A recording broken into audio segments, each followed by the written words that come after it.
Hi welcome to simple things. അപ്പം നമ്മൾ മൈസൂരിൽ ഫേമസ് ആയിട്ടുള്ള മൈലാരി ദോശ കഴിക്കാൻ പോയിട്ടുണ്ടായിരുന്നേ. വിനായക മൈലാരി എന്ന് പറഞ്ഞിട്ട്, അതായത് ഈ സ്റ്റഫ്ഡ് ആയിട്ടുള്ള ദോശേൻ്റെ പുറത്ത് ഇതുപോലെ ബട്ടർ ഒഴിച്ച് തരും.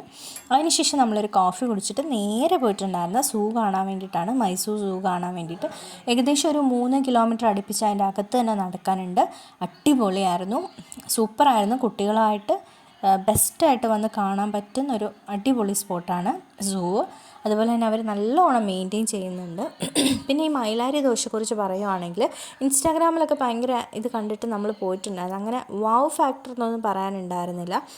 ഈ മസാല ദോശ പോലെ തന്നെ അകത്ത് സ്റ്റഫ് ചെയ്തേക്കുന്നത് വെള്ളരിക്ക വെച്ചിട്ടുള്ള എന്തോ ഒരു ഐറ്റമാണ്. പിന്നെ പൊടി ദോശയ്ക്കകത്തൊക്കെ വെക്കുന്ന പോലത്തെ ഒരിതും, പിന്നെ മുകളിലിങ്ങനെ ബട്ടർ തൂക്കിത്തരും. അത്രേ ഉണ്ടായിരുന്നുള്ളൂ. 56 രൂപയായിരുന്നു ഒരു ദോശയ്ക്ക്. അതിനുശേഷം അടുത്തുള്ള റെസ്റ്റോറൻറ്റിൽ കയറിയിട്ട് ടൊമാറ്റോ പനീർ റൈസും കഴിച്ചിട്ട് നമ്മൾ അവിടെ നിന്ന് ഇറങ്ങി